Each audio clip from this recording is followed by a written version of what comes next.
William Lutz, what is doublespeak? Doublespeak is language designed to evade responsibility, make the unpleasant appear pleasant, the unattractive appear attractive.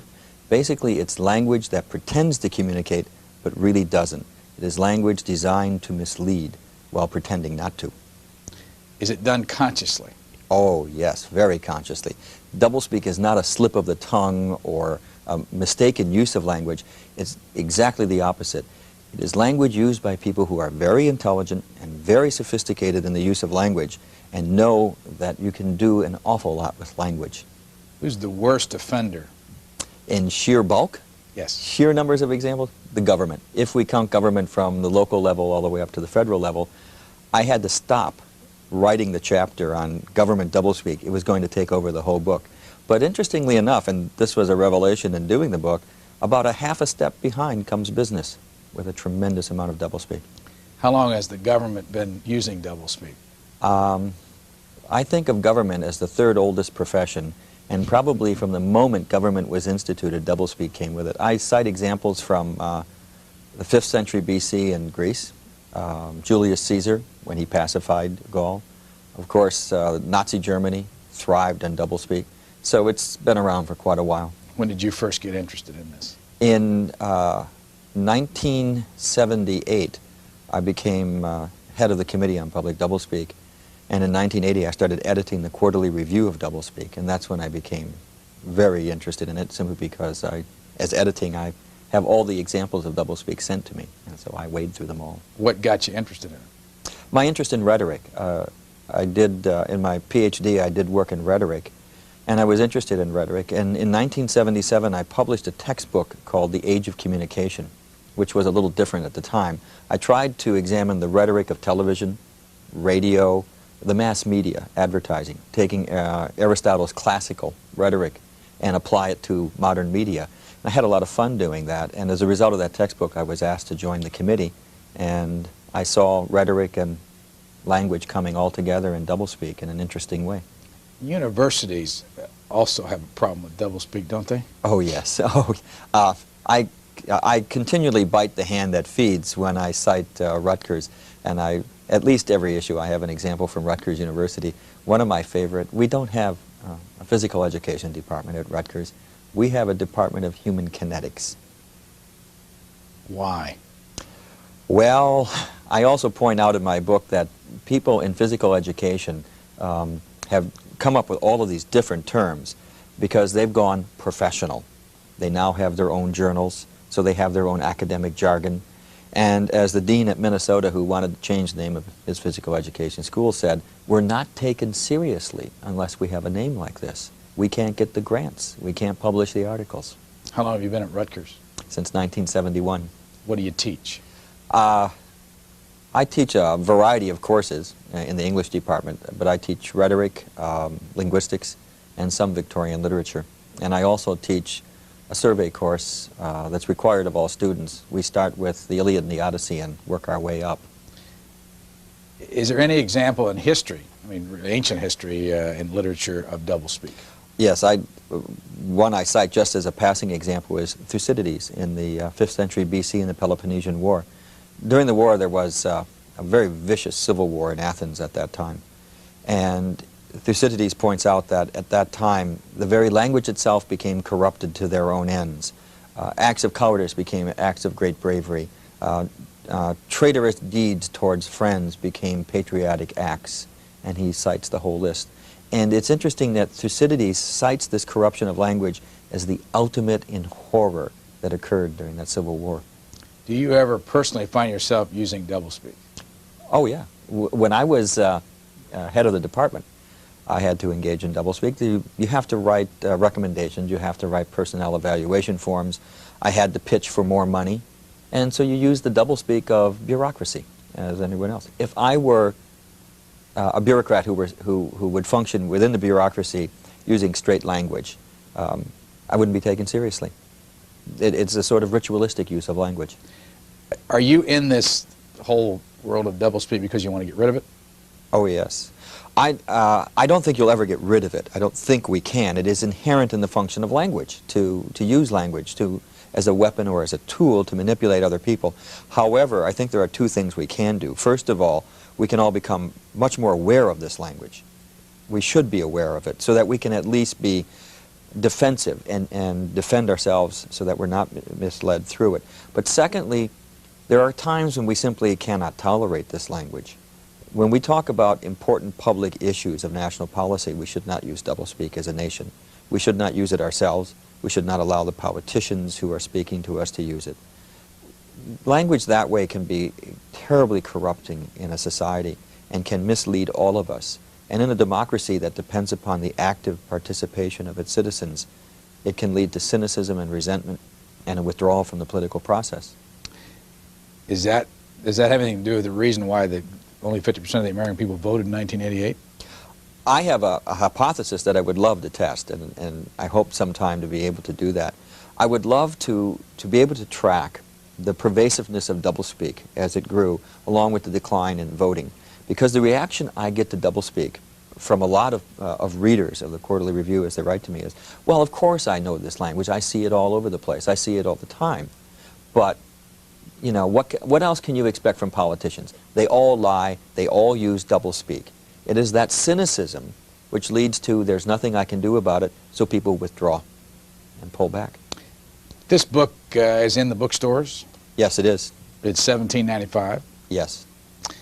How'd you do this book?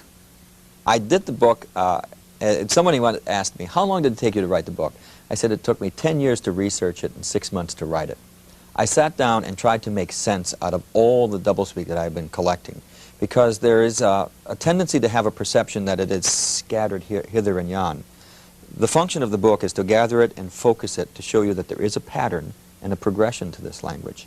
And I structured the book to have a lot of fun in the beginning and the humorous uses of doublespeak, but leading to the more important uses of doublespeak by government, the Pentagon, and the issues of nuclear war and peace, and how doublespeak corrupts that whole process. A couple little things. How did you choose Harper & Row?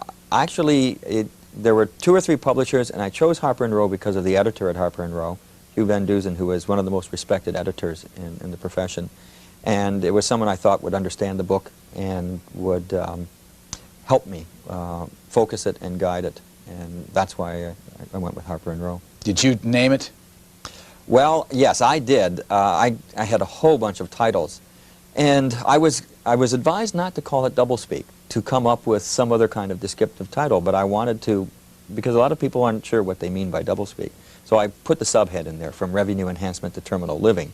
People recognize that immediately.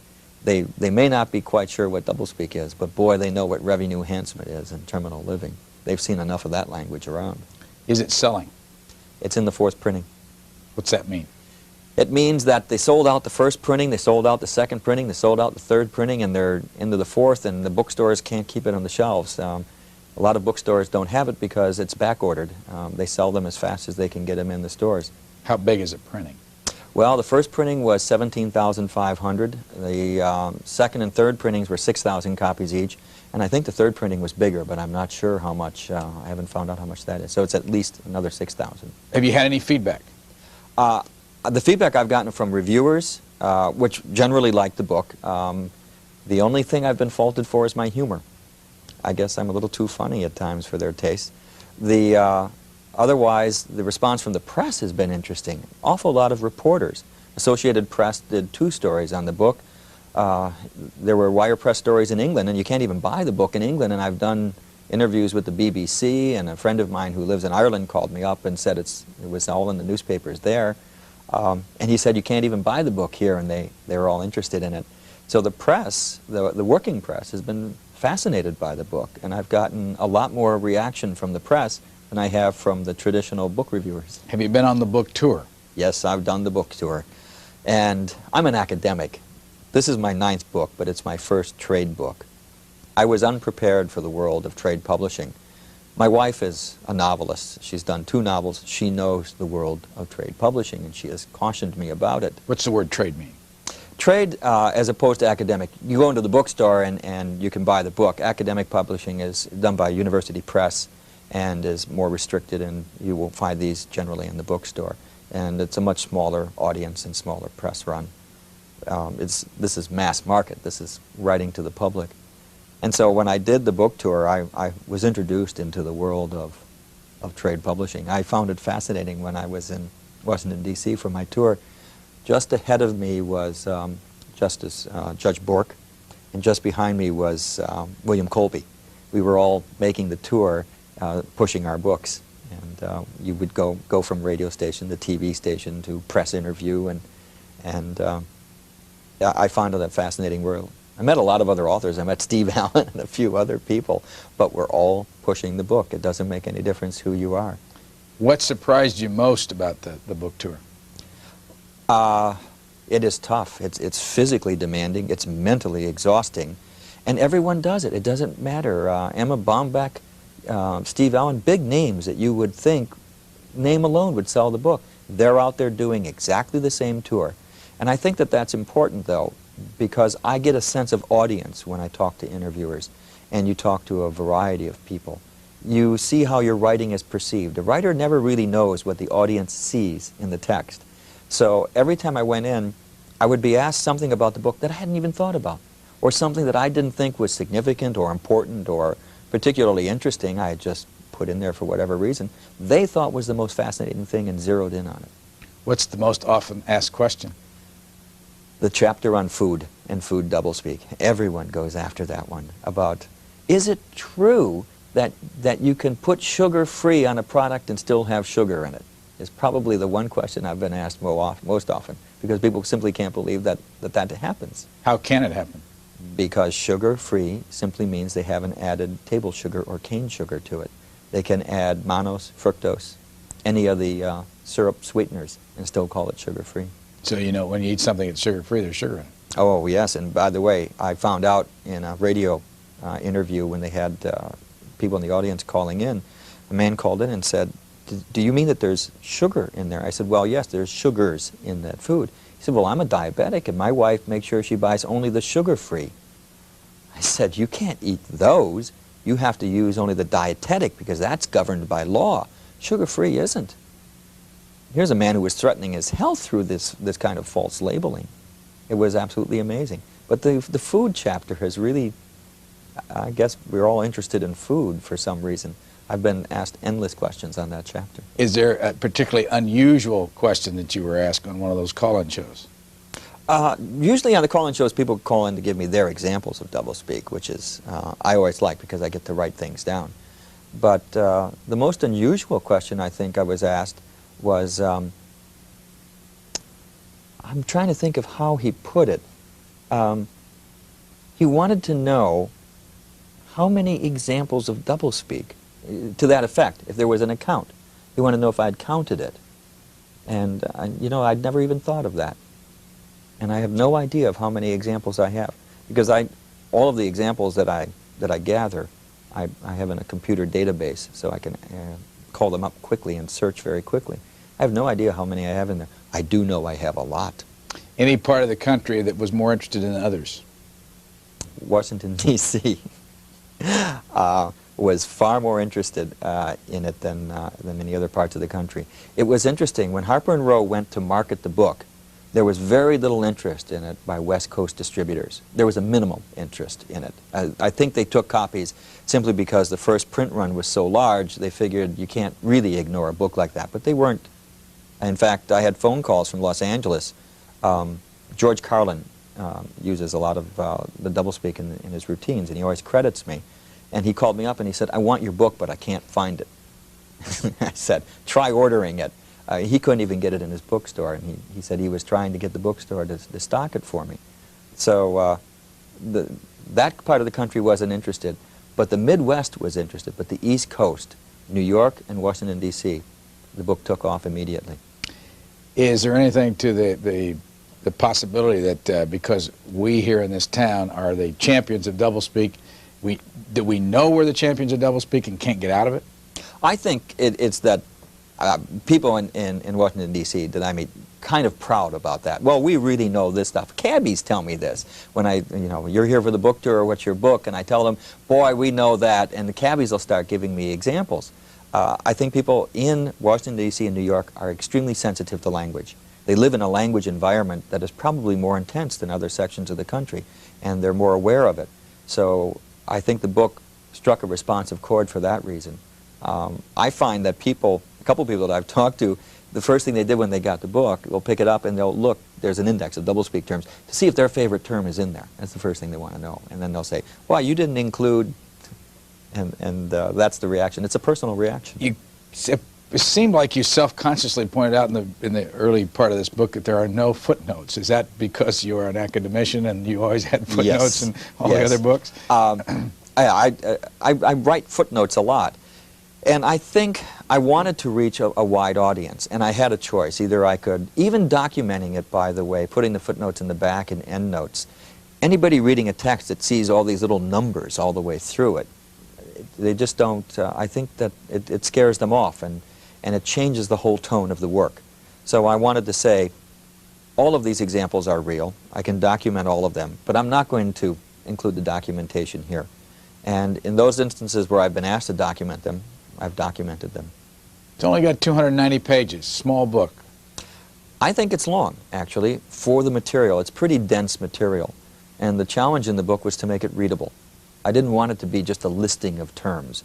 I wanted to show that there's a coherence to this, first of all, and secondly, that this can be fun and enjoyable to read at the same time that it's educational. I don't see anything wrong with laughing and learning at the same time, and that's the kind of book that I wanted to write. What are the other books that you've done? You don't have to go through every one of them, but in general, what Well, areas? at the same time that I published that, I published a collection of essays on doublespeak by the National Council of Teachers of English, in which I asked a group of scholars to each contribute an essay on an aspect of doublespeak. So I edited those and published that book. I edited the revised edition of the Webster's New World Thesaurus, published by Simon & Schuster. I'm probably one of the few people who has ever read the dictionary from cover to cover twice. And I edited that thesaurus. And then a variety of textbooks on rhetoric and on writing, and a book on revolution and revolutionary theory. What did you learn when you read that dictionary from cover to cover? Boy, did I learn a lot about words. I learned a lot of archaic words, a lot of archaic definitions. But, you know, the dictionary is fascinating to read. You can pick it up and flip it open and start reading. A good dictionary. Too many of the desk dictionaries are so edited down that there's no life to the language or life to words. If you get a good desk dictionary that gets into the background to the words and the words in context, words are fascinating and fun, and language comes alive on the page. And in writing the thesaurus, you get into the shades of meaning, the nuances, and the power of words, and the images that they can create in your mind. What are the best dictionaries? Well, there's the unabridged is the dictionary you always want of reference. What does that mean, unabridged? Unabridged means absolutely everything is in there. They have edited out nothing. Every definition, every meaning of the word, every example, which is why the unabridged is about that thick. All the dictionaries that we deal with are abridged, which means that they take out a lot of the specialized words and try to boil it down to a core of words that are everyday usage, and then they'll cut back even the meanings of the words. Even in the thesaurus, a word like fix, a verb fix, can have up to 28 different meanings. But you normally don't list all 28. You'll maybe pick 14 or 12 of common usage. So, what's the difference between a dictionary and a thesaurus? A dictionary gives you the meanings of the words, all the meanings and a strict definition for each one. A thesaurus gives you synonyms for the word. So if you want to look up the adjective busy, you want synonyms for that word, words that say the same thing, but not quite, shades of meaning. One of the phrases I gave was in conference. I just had an experience a couple weeks ago where somebody saw one of these shows and criticized me for using a word incorrectly. And I think the word was parochial. I was referring to something that was, you know, special for a small group, parochial. And she said, you're just not using it, or the word is provincial. So I trotted off to my dictionary and found out that I was right. And so was she. Yes. So who writes these things? And I mean, who writes the dictionary in the first place? Lexicographers write it. The World Dictionary is produced in Cleveland. If you go to Cleveland, Ohio, you will find in a building downtown that there's a floor that Simon & Schuster has for their dictionary staff, and there's a group of people who sit around and they read. They read magazines, newspapers, and they look for words and new meanings of words. And these are pulled out and entered into the computer. And that's what you do. And what company is Simon & Schuster? What's the name on that dictionary? Webster's New World Dictionary. Unabridged. They're working on an unabridged. The unabridged, I'm not sure when the next date is coming out. They have a huge collection of new meanings and new words. And whenever they pick those out, they have to take the sentence in which it was used, what's called the citation, so that the meaning is perfectly clear in that sentence for that shade of meaning. One of the things that I did in my book, I learned from them. All of my examples of doublespeak are not only real, but I have the original context in which the phrase occurred, or I won't use it. So I have file drawers filled with clippings and memos and letters that have been sent to me in which the word is used in context so that I can see that the example of doublespeak is real, it's serious, and how it is used. And that's the only way that I'll accept an example. I'll get off this dictionary in a second, but this is interesting. How many people are involved in producing the Webster's Unabridged Dictionary? Oh gosh, there's a lot of people. This is a big undertaking. You'll have, I met the senior editorial staff that I met consisted of 8 people. These are the senior editors. And below them will be all kinds of other editors and citation checkers and any number of people. You're talking a lot of people to do this. I suppose it sells millions of copies, or? Well, it will sell over a period of the life of the book will be 20, 30, 40 years, and then periodically updating it as they go along.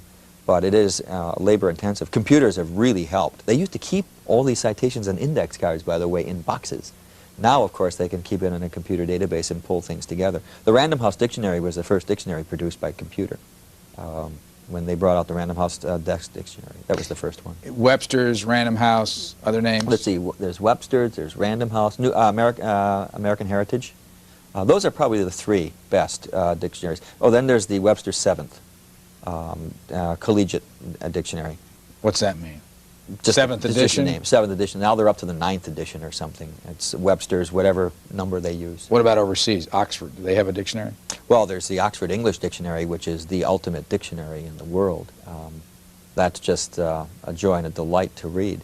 It traces the entire history of a word, from its first occurrence in English all the way through, giving you the dates, the source, and the citation. You can look up a word and find its entire history. If you go to the OED, as it's called, you can look up the word nun and nunnery, and you will understand why when Hamlet turns to Ophelia and says, "Get thee to a nunnery," she runs off the stage in tears. If you go to the OED and look up the meaning for nunnery at the time of Hamlet when the play was written, you will find out that it meant brothel. Doublespeak is your book, and you say it's in its 4th printing. Do you want this to change anything, this specific book, and have you seen any evidence that, besides the journalists and the call-in shows and all that kind of stuff, that somebody's taking this book and using it to change things? Hey, boy, what a great question to ask. I just got a newspaper clipping, in which there's a letter to the editor quoting my book to support the argument that the person is making about deceptive language. So, as my mother said when she sent me this clipping, she ran across it and she said, "Somebody bought your book and read it, it seems." I would hope that I will change things by... I produce what I like to think of as a handbook for survival in the 20th century, in the age of the media, so that people will become critical consumers of language. We talk about the consumer movement where you have to be aware of the product that you buy when you go and purchase something. You have to be aware of the language that's used in our society. You are just as much a consumer of language as you are a consumer of goods. And so you have to be a critical consumer of language, just as you're a critical shopper. And if you run across language that's defective, take it back, just like you take back the defective toaster, and say, "I want an exchange on this one. Give me language that works. Give me clear language." In your acknowledgments, something popped out of the page. I would like to thank the gracious women of the Four Arts Club of Elkhart, Indiana, who listened to an early version of Chapter 2 and laughed at all the right places. Tell us more. Oh, that was, I had been interviewed on the Today Show, and a woman called me up from Elkhart, Indiana, and said that they had this club and they would love to have me come and talk. And I said, I'm really too busy. But they were so nice, I finally gave in and went and had an absolutely wonderful time. The Four Arts Club in Elkhart, Indiana, by the way, is very impressive. It's a very large group of women who are dedicated to the arts. They have their own arts center, and they work very hard at supporting the arts and do a very, very good job of it. And I was their luncheon speaker. And I was in the midst of writing this book, and I had no idea of my audience, who was reading this and would be responding to this, and that's very difficult. So I took along Chapter 2, and I read a chunk of Chapter 2 as my talk. And I apologized. I said I should probably give you a prepared talk of a particular kind, but I would like to read this. And they did indeed laugh, and then afterwards, as part of the luncheon, there was a reception line where I met each one of them, and they each thanked me for coming. And the audience was 200 or 300 people, by the way.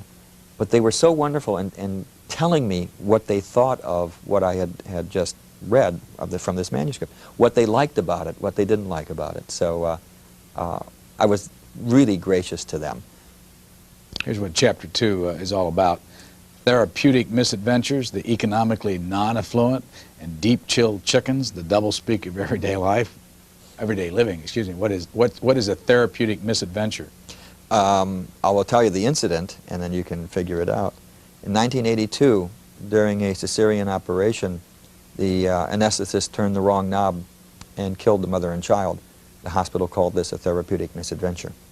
3 weeks ago in Los Angeles, according to the Los Angeles Times, in a series of incidents that the pathologist called incredible stupidity and incompetence, the surgeons killed the patient. It included slitting the patient's throat during surgery.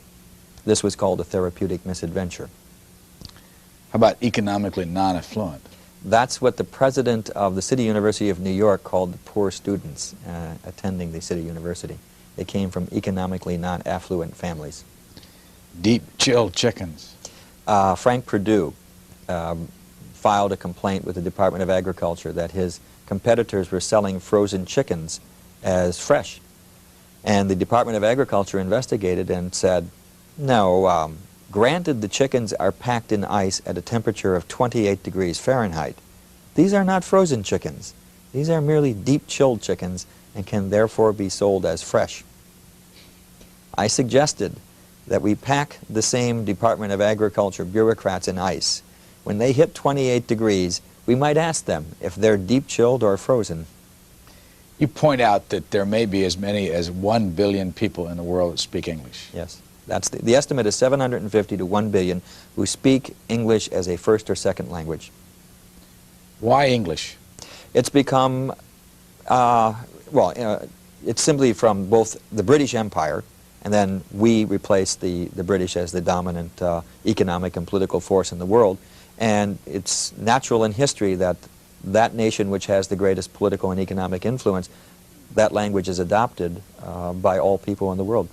Rome had the same function, Latin functioned the same way. And so if you saw the story of English that McNeil did, Robert McNeil did, he has the great episode where he goes to the shipyard in Singapore. And you have a shipbuilding yard in Singapore where the people ordering the ships are from Japan, they're Japanese. The workers are Singapore natives. The financing is coming from Hong Kong, and somebody else is from the United States has an interest in it. They all speak English, everyone. It's the one language that they can all share, so they don't have to worry about other languages. So it's become what's called by linguists the lingua franca, the language of trade and commerce in the world. I was sitting here trying to total it up. You got 250 million Americans, 58 million Brits, 17 million Australians, 26 million Canadians.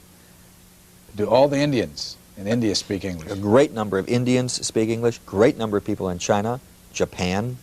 You can go to particularly the Far East and the Near East, and find a lot of people. Go to Greece. One of the television channels in Greece is all English. It's broadcast in English. What about the Soviet Union? Oh, a large number too in the Soviet Union. When I taught in China for a while, and my students were all, they not only spoke English, they were learning to write proficiently in English, that they would have a mastery of the written language, which is extremely difficult when you learn a foreign language. And for them, becoming very proficient in English was important for their economic success. One of my students had as his goal to be a high-level government translator, for example. At the very least, they could be tourist guides and have other functions. But being proficient, and English wasn't their only language, by the way, they had to know at least two. Most of my students were proficient in English and Russian. But for them, English was extremely important, and many of them wanted to be able to study in England or America or a similar country, and proficiency in English would allow them to do that. Did you ever study another language? Oh, yes. My minors as an undergraduate were Latin and Greek, and then I also learned some German as a reading language for my doctorate. Is English easy or difficult? As a linguist, no language is any easier or more difficult than any other language, a linguist will tell you. As a practical matter, in pronunciation, after you reach a certain age of maturity, you will never be able to speak a language like a native speaker, because your physical properties of producing speech will evolve in such a way that you can't produce certain sounds as accurately as a native speaker. It's simply a physiological fact of life. But you can still learn that language. What you really learn when you learn a language, and this is why you should learn a foreign language, you learn a whole different way of looking at the world. It's tied in with doublespeak. Language is a way of perceiving reality. It's the only way we have of looking out there, seeing something, and turning to another person and saying, this is what I see. Now, we can both look out there, and you can say, I see a pre-dawn vertical insertion, and I can say, gee, I see an invasion. But it's through language that we talk about this reality, and we give some kind of means of expressing that reality. When you learn a foreign language, you will learn a slightly different way of looking at the world and interpreting that world. Chinese is fascinating because Chinese, it's so different from English. The Chinese don't have pronouns. They don't have gender in their pronouns. It is impossible in Chinese to say, well, my son, he is going. They just don't have that. They don't have is going, what we call the present progressive tense. It does not exist in Chinese. The verb tense becomes different. Number becomes different. English is, we have singular and plural, and we never even think of that. Plural is defined as two or more. In many languages, plural is three or more. There's single, dual, meaning just two, and then plural, which is three or more. It's a different way of seeing things and dealing with things, which is why it's always interesting to learn another language. Although I do think at times that doublespeak is in a different language, but probably doesn't qualify as a foreign language. At the beginning, again at the preface, you quote George Orwell. And the reason I mention this is because in Appendix C, you give the list of recipients of the George Orwell Award for distinguished contributions to honesty and clarity in public language. Talk about that in a second. George Orwell, From Politics and English Language, 1946. Most people who bother with the matter at all would admit that the English language is in a bad way. Orwell's throughout this entire book. Why did you pick him? Well, Orwell in these two works, his essay, Politics in the English Language, and then really giving full-blown thought to that essay in his novel 1984, addressed the importance of language in society and the control and manipulation of language to control and direct society. I think the most important point in 1984 is that power grows not out of the barrel of a gun. Power grows not out of the thought police and rule by terror. It grows out of the power of language in that novel. The revolutionary act committed by Winston Smith right at the beginning of that novel is to keep a diary. In keeping a diary, any person who keeps a diary uses language to communicate with the self. You're talking to yourself and you're thinking through words about the world around you and about how you feel. That's why diary is such a revolutionary act in 1984, because you are reasserting personal control over language. Then at the end of the novel, to parallel that scene, when Winston Smith has been found out and O'Brien, his torturer and guide, says to him, "What is reality? Reality is not external. Reality exists not in the mind of the individual, which soon perishes, but in the mind of the party, which is collective and immortal. What the party says is reality is real." And how else can the party do that? Except by language. Party has taken control of language and has taken it away from the individual. And that's the power, because those in power who control language control the way we see the world. Let's talk about political parties just for a second. Let me name three for you and tell me which one is the worst abuser of doublespeak. The Communist Party, the Democratic Party, or the Republican Party in history. I would say, I'd give them all three. They're right in there by the nature of politics. I would say that the Communist Party would be leading the other two simply because under the time of Stalin and others, language was used to justify, mass murder. Murder of millions of people, exactly the same as the Nazis did. Use a language to justify murder. But as we see, any politician in power starts using doublespeak. The Democrats did. Right? I love Jimmy Carter's comment on the failed raid to free the hostages in Iran. He called it an incomplete success. He did that without even thinking about it. He was just automatically using that kind of language. But we had used language in Vietnam to justify our actions in Vietnam. The Republican Party, once attaining power, has used doublespeak to justify and explain and silence their critics. But I don't see that as being different from any other politician. What Orwell says in Politics in the English Language is, it is clear that the corruption of language ultimately has political and economic causes. Who are your favorite people in the world that have used language over the years that you think use less doublespeak than a lot of the others that are in this book?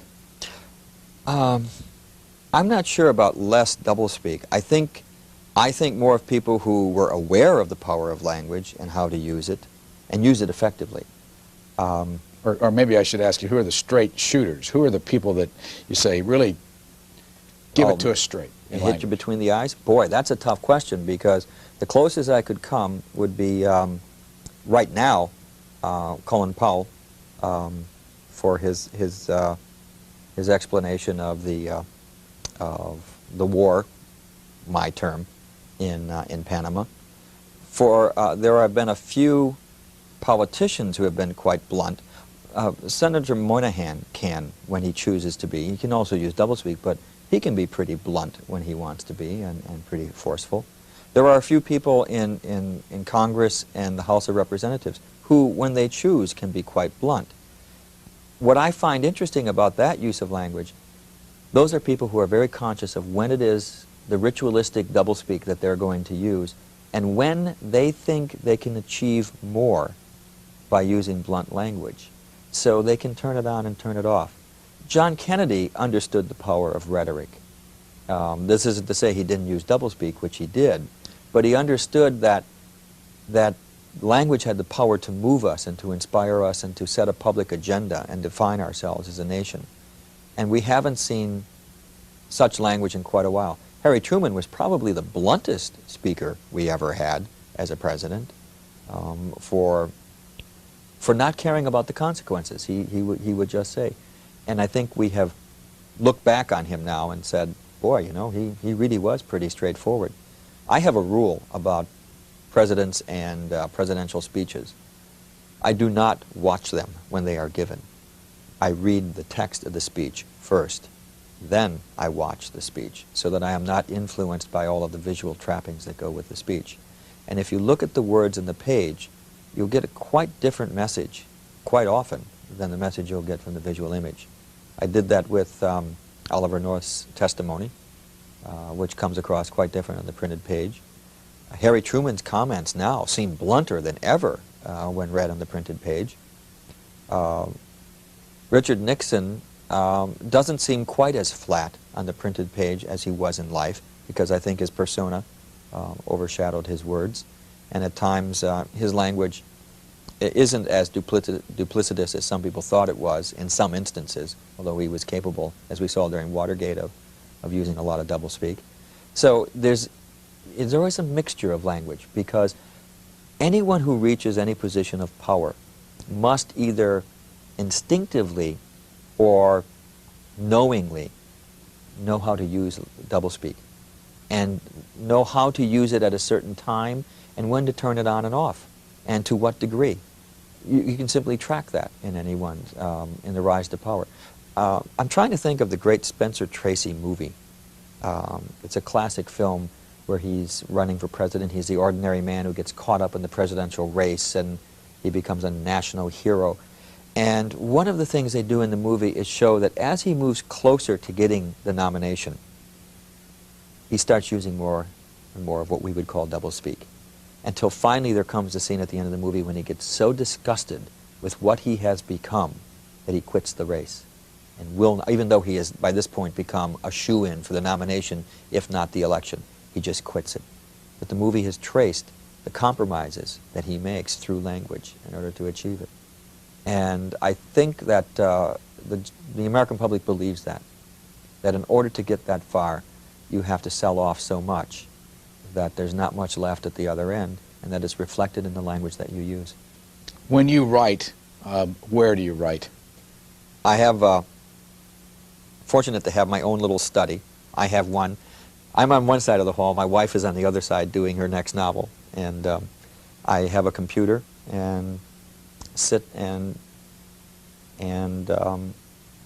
write, trying to do as much as I can. I have a rule about writing, which I discovered when I wrote my dissertation, that you never write a book. You write 3 pages, or you write 5 pages. Otherwise, I put off writing my dissertation for a year because I couldn't think of writing this whole thing. And then I discovered that you don't write a book, you write 3 pages. And I had put off doing this book for quite a while, and my wife said, "You've got to do the book." And I said, "Yes, I'm going to." Just as soon as and of course I did every other thing I could possibly think of before that.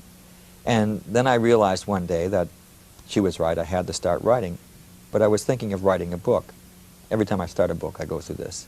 So one day I sit down and I say, I'm going to write 5 pages. That's all.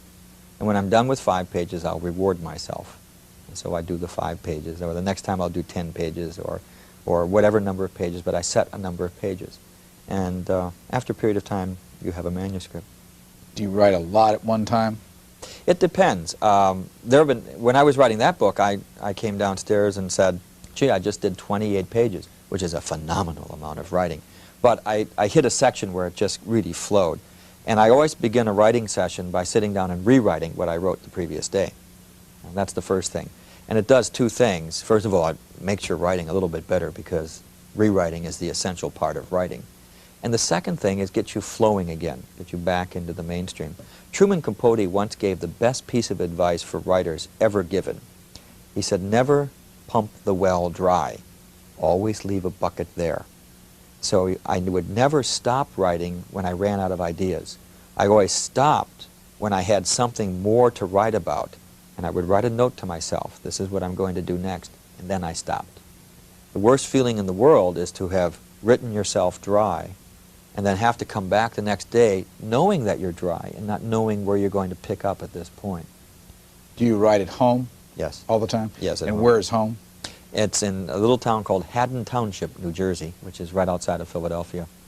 Is there a certain environment, late evening, early morning, dark room, all those things that make it easier for you? There is an environment, that's true. I once wrote an essay on this, by the way. I was asked to contribute to a book called How I Write, and they asked a group of writers to describe it.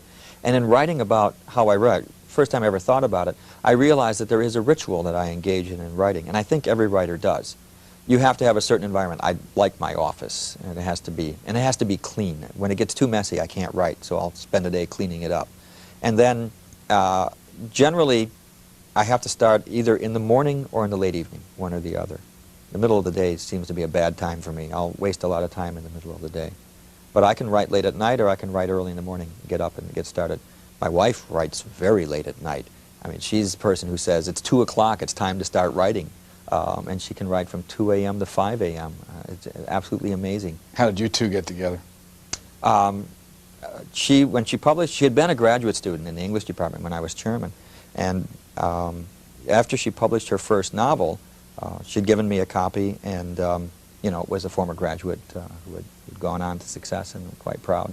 And so I asked her out to dinner, and a few years later, we were married. And is it two writers together? Does it work? she says it doesn't. And she said, why did I ever marry a writer? I know I should have never married a writer, because she's a novelist and she creates, you know, and the creative process for writing a novel is quite different from writing nonfiction. I've learned an awful lot about writing, and I've learned an awful lot about literature from her, from watching her write and watching the creative process at work. And when she goes to writing conferences, and sometimes I go with her, and there are other writers, novelists there talking, and they all talk the same way. To watch a novelist write a novel is tremendously impressive. I don't think I have ever appreciated as much the creative act as that.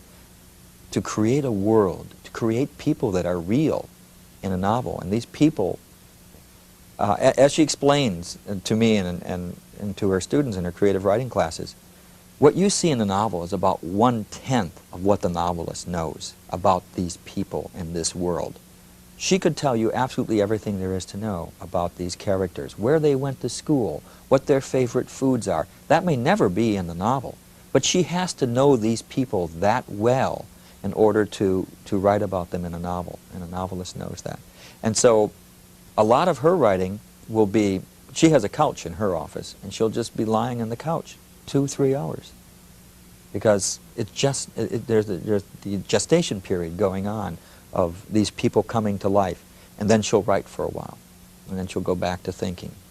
And to watch this process, boy, that's a piece of cake for me to write. I mean, this is nothing, and I wouldn't want to be a novelist for anything. There's too much pain and suffering and just damn hard work in writing a novel. In the liner notes, it says, quote, Bill Lutz is the 1990 George Orwell.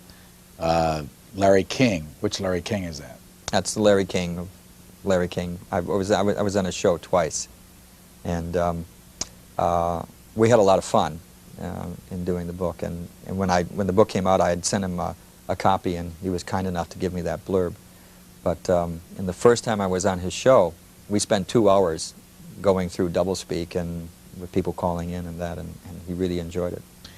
The reason I ask is that I want you to go back to the George Orwell thing, because we want to talk a little bit about the awards and the time we have remaining. Who was George Orwell?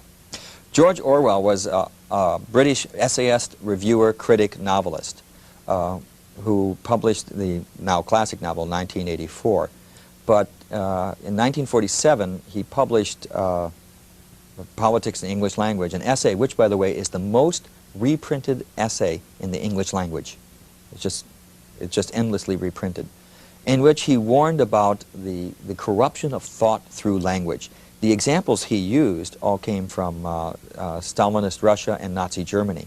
He had, during the Second World War, served in the British Ministry of Propaganda or Information, and was introduced to the inside of the propaganda process. And he wrote 1984 as a novel of the future in which, given the growth of the power of communications and the sophisticated use of language, totalitarian governments would base their power upon the control of minds through language. And he really believed that. When did he die? He died in 1948 of lung disease. You think he would have, if he'd lived, he'd have been surprised about two things. One, the popularity of 1984 as a novel, and two, what actually happened in those totalitarian governments in 1989. By both of those. First of all, there's a whole discussion over why this novel became so popular. It was originally titled, by the way, The Last Man in Europe, and it got the title 1984 by flipping the last 2 digits of 48. Oh, by the way, he died in 49, because he died right after the novel came out. Novel did only modestly well. After he died, however, it got tremendously popular. He also published Animal Farm, that classic, which was soundly denounced by the Communist Party and also got a lot of press. But it wasn't until after his death that the novel became as popular as it was. In 1984, that novel sold 50,000 copies a week in the United States. In 1984. In 1984, in the year of 1984.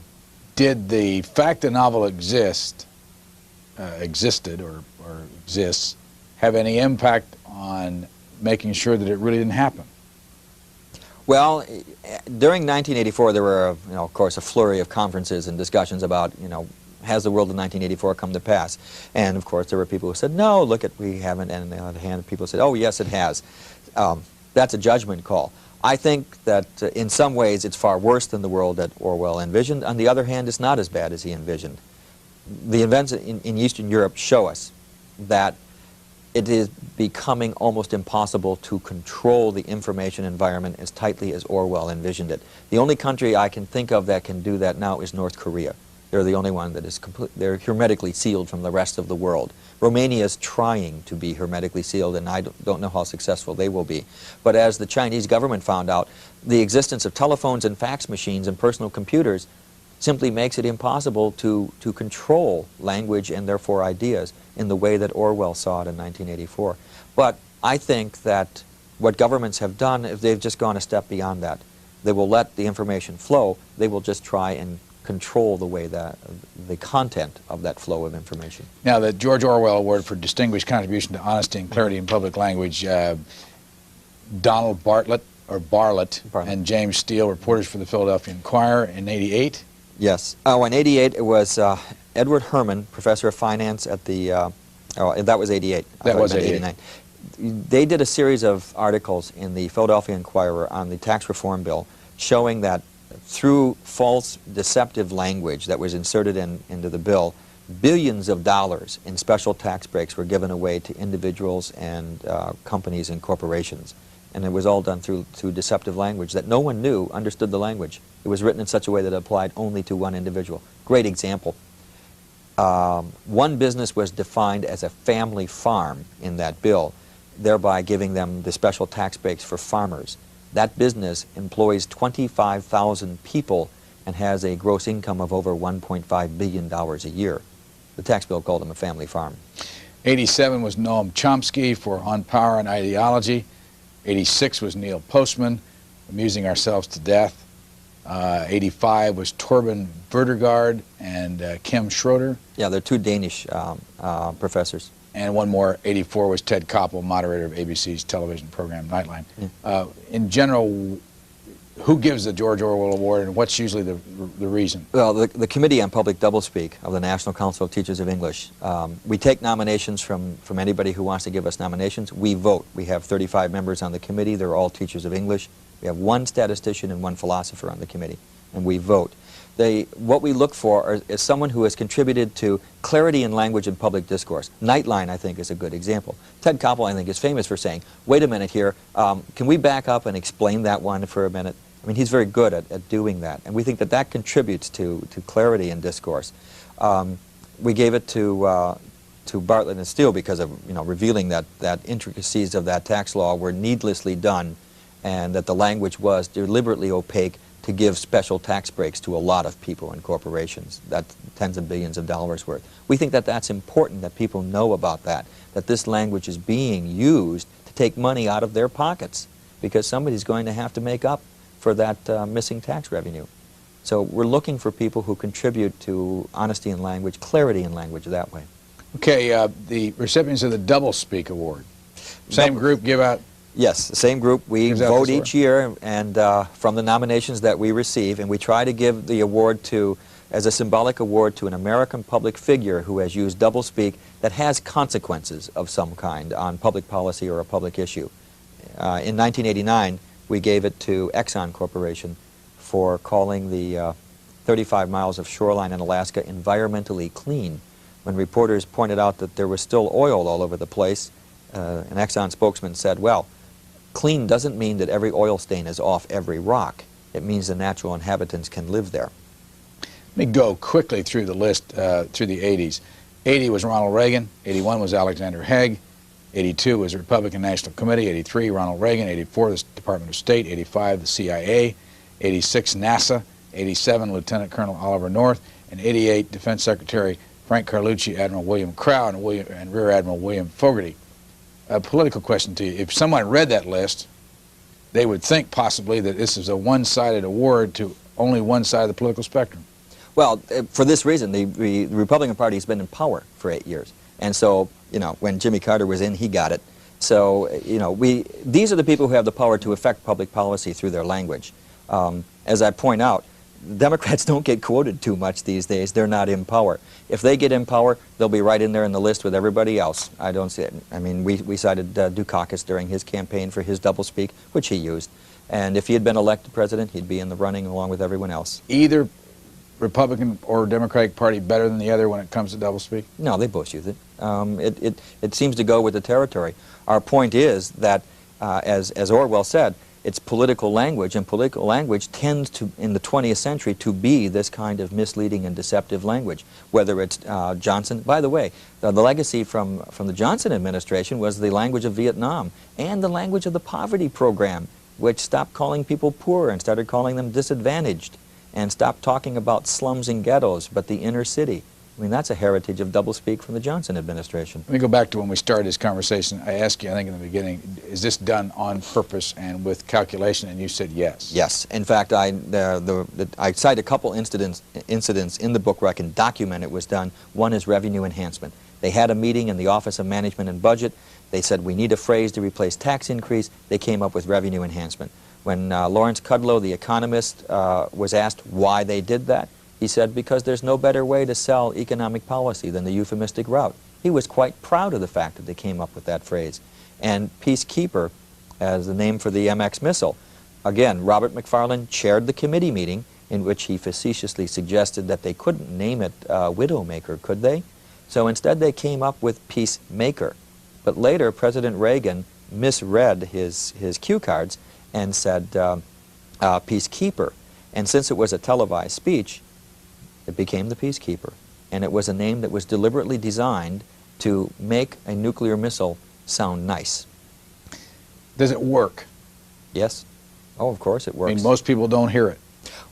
They will hear some of it, but not all of it. One of my favorite examples from this past year is the Resource Development Park that they were going to establish in Kansas City, until the good folks in the neighborhood where they were going to put the park asked, what is a Resource Development Park? Do you know what a Resource Development Park is? In Kansas City, it's a dump. They were going to put a dump in their neighborhood until somebody asked what it meant. They deliberately invented that phrase to try and slip a dump into the neighborhood without anyone noticing it until it was too late. We just have a short time left, and there are a number of things that our audience may be interested in. I've got here in my hand the quarterly review of Doublespeak. Is there an organization that you can join if you want to get into this deeper? You don't have to join. You can just subscribe to that. In fact, most of the subscribers are civilian public and not even English teachers. It's $8 a year. It's subsidized by the National Council of Teachers of English. So that's why the cost is so low. Where do you get it? You can simply write to the quarterly review of Doublespeak in Urbana, Illinois. Is this I've got the 1111 Kenyon Road, Urbana, Illinois. Yes. 61801, National Council of Teachers of English. And $8, and you're a subscriber. You get you're a subscriber. And what will you get out of this? I edit it. You will get all the latest examples of Doublespeak that are sent to me, which I put in there. Articles on Doublespeak, book reviews on books of interest, cartoons, short pieces on what's the latest in advertising Doublespeak, and I try to make it fun and funny and interesting and entertaining at the same time. You also learn things like how to read public opinion polls so that you're not misled by the results. One last question, your favorite Doublespeak word or phrase? The Department of Defense, which until 1947 was the Department of War. The book is called Doublespeak, and it's written by William Lutz, published by Harper & Row, in your bookstores. Thank you for joining us. Thank you.